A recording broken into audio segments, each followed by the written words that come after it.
आज जो कहानी हम सुनने जा रहे हैं वो कोई फिक्शन नहीं है, ये एक सच्ची घटना है। एक ऐसी घटना जो उड़ीसा में स्वाधीन मिश्रा नाम के एक शख्स के साथ घटी। एक ऐसी रात की कहानी जिसे सुनकर शायद आपकी भी नींद उड़ जाए। 130 किलोमीटर प्रति घंटे की रफ्तार और कार के बगल में दौड़ती एक औरत, ये शब्द स्वाधीन मिश्रा के हैं। तो चलिए जानते हैं कि उस रात आखिर ऐसा क्या हुआ था। एक रात जो खुशी और सेलिब्रेशन के साथ शुरू हुई थी, लेकिन खत्म हुई एक ऐसे खौफनाक मंजर पर जिसे वो शायद ही कभी भुला पाएंगे। बात है साल 2022 की। स्वाधीन के परिवार में ना बहुत खुशी का माहौल था। और हो भी क्यों ना, घर में पहली बार कार जो आई थी, एक ब्रांड न्यू चमचमाती हुई फोर्ड। अब देखिए, स्वाधीन के लिए कार चलाने का मतलब था आज़ादी। पर वो एक नए ड्राइवर थे, अभी सीख ही रहे थे। उन्हें हाई स्पीड ड्राइविंग का कोई तजुर्बा नहीं था और रात में तो बिल्कुल भी नहीं। और ये बात जानना बहुत ज़रूरी है, क्योंकि आगे जो होने वाला था उसमें ये एक बहुत बड़ा रोल प्ले करने वाला था। तो अब आते हैं उस दिन पर। कार की पहली सर्विसिंग होनी थी। एक मामूली सा दिन, एक मामूली सा सफ़र, जो आगे चलकर उनकी जिंदगी का सबसे भयानक सफ़र बनने वाला था। लेकिन उस दिन किस्मत शायद कुछ और ही चाहती थी। पहले तो सर्विस सेंटर में इतनी भीड़ कि कार सर्विस में जाने में ही शाम के 4:30 बज गए। फिर सर्विस हुई तो भाई के इंतजार करते करते रात के 10:30 बज गए। फिर डिनर किया और जब वो घर के लिए निकले ना, तो घड़ी में रात के 11:30 बज चुके थे। घर यहाँ से 80 किलोमीटर दूर था और इस 80 किलोमीटर के सफ़र का सबसे खतरनाक हिस्सा तो अभी बाकी था। 40 किलोमीटर का एक ऐसा स्ट्रेच जहां सड़क के दोनों तरफ बस घना काला जंगल था। कोई स्ट्रीट लाइट नहीं, दूर दूर तक किसी इंसान का नामो निशान नहीं, बिल्कुल सन्नाटा। रात के लगभग 12:30 बज रहे थे। वो जंगल के बिल्कुल बीचों बीच थे जब स्वाधीन को अचानक लगा कि कार की स्टीयरिंग थोड़ी भारी हो रही है। कुछ कुछ तो ठीक नहीं था। और फिर अचानक कार एक गड्ढे से टकराई और जोर का झटका लगा। स्टीयरिंग व्हील अब कंट्रोल में नहीं था। स्वाधीन ने किसी तरह हिम्मत करके कार को उस घने अंधेरे में रोका।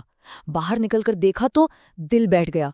टायर पंक्चर हो चुका था, मीलों तक कोई मदद नहीं, और वो उस जंगल में फंस चुके थे। स्वाधीन ने जल्दी जल्दी टायर बदलना शुरू किया और तभी उस खामोशी को चीरती हुई एक आवाज आई, पेड़ों के पीछे से, किसी बच्चे के रोने की, बहुत धीमी सी। और फिर वो बच्चे के रोने की आवाज अचानक बदल गई। अब वो एक औरत की दर्दनाक चीखें थीं, ऐसी चीखें जैसे कोई बहुत ज्यादा तकलीफ में हो।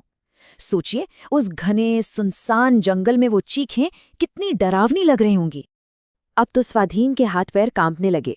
उन्होंने जैसे तैसे घबराहट में टायर बदला और बस वहां से निकलना चाहा।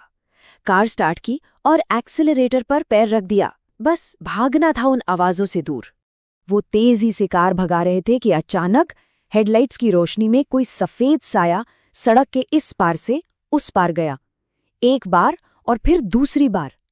अब तो डर की कोई हद नहीं रही। स्वाधीन ने कार की स्पीड और बढ़ा दी और ठीक उसी वक्त वो हुआ जिसकी किसी ने कल्पना भी नहीं की होगी। स्वाधीन ने जैसे ही अपनी बाईं तरफ देखा, उनकी खिड़की के ठीक बाहर वो थी। वो सफेद साया अब उनकी कार के साथ साथ दौड़ रहा था। वो सफेद साड़ी पहने एक औरत थी। उसके लंबे बाल पूरे चेहरे पर बिखरे हुए थे। वो कार के साथ साथ बिना किसी मेहनत के दौड़ रही थी और उसकी आंखें सीधे स्वाधीन को घूर रही थीं। और सबसे ज्यादा खौफनाक बात पता है क्या थी? कार में बैठे उसके भाई और दोस्त को कुछ भी नजर नहीं आ रहा था। ये सब कुछ सिर्फ स्वाधीन देख रहे थे। इस पॉइंट पर कार की स्पीड 130 किलोमीटर प्रति घंटा थी। 130? और वो औरत उसी स्पीड से कार के साथ दौड़ रही थी। ये मुमकिन ही नहीं था। ये कुछ ऐसा था जो इस दुनिया का हो ही नहीं सकता। ये डरावना पीछा चलता रहा जब तक आगे सड़क पर एक मंदिर नहीं दिखा।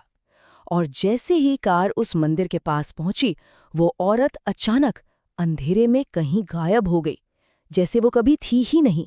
स्वाधीन ने तब जाकर ब्रेक लगाए। कांपते हुए किसी तरह वो लोग सुबह के 3 बजे घर पहुंचे।